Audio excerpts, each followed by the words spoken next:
अच्छी बीवी कैसे बना जाए। अल्लाह ने मर्द और औरत को मुख्तलिफ तर्ज में पैदा किया है। मर्द की सबसे बड़ी कमज़ोरी औरत है, चाहे मर्द अमीर हो या गरीब, सेहतमंद हो या बीमार, दुबला हो या मोटा, लंबे कद का हो या छोटे कद का।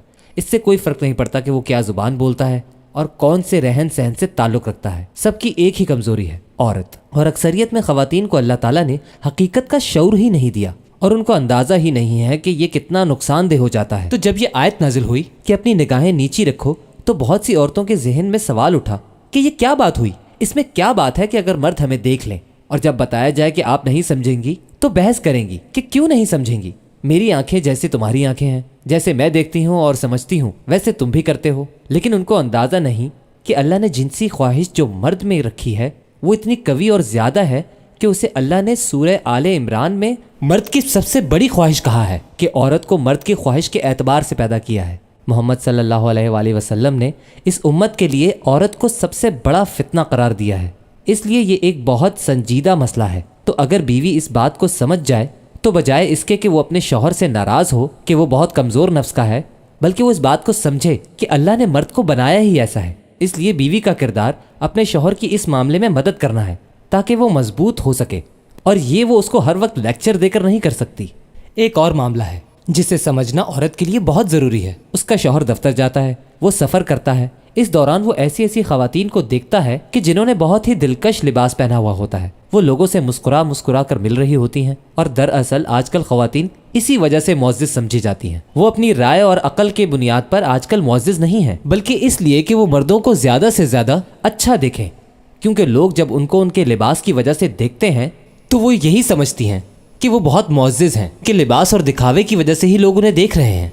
ये बहुत शर्मनाक बात है और अफसोसनाक भी। तो जब मर्द ऑफिस जाता है तो देखता है कि एक खुश लिबास सेक्रेटरी जो मुस्कराकर हाल अहवाल पूछ रही है, खाने का पूछ रही है, आपका दिन कैसा गुजरा था उसके बारे में पूछ रही है।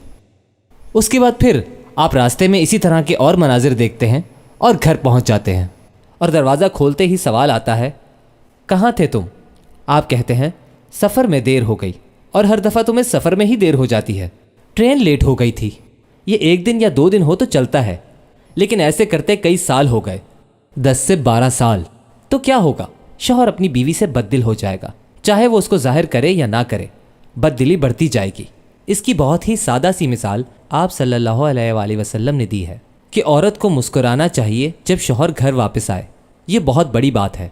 मर्द के दिल पर छुरी चल जाती है जब वो घर आए और देखे कि बीवी को उसकी परवाह ही नहीं। वो शायद इस बात का इजहार ना करे, लेकिन इससे मर्द को बहुत दुख होता है। ये रवैया ताल्लुक़ को बुरी तरह मुतासिर करता है, और जब वो अंदर से परेशान होते हैं तो छोटी छोटी बातों पर लड़ने झगड़ने लगते हैं। मिसाल के तौर पर खाते वक्त नाराज़गी का इजहार, आज खाने में नमक बहुत ज़्यादा है, मिर्चें बहुत तेज़ हैं, अच्छा खाना नहीं बना। और इसी तरह अपने गुस्सों को बच्चों पर निकालते हैं, जो कि बहुत आम है।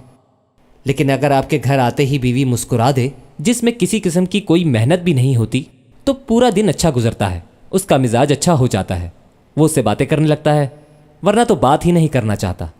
बीवी की एक मुस्कुराहट है तो बहुत सादा, लेकिन बहुत असरअंदाज है।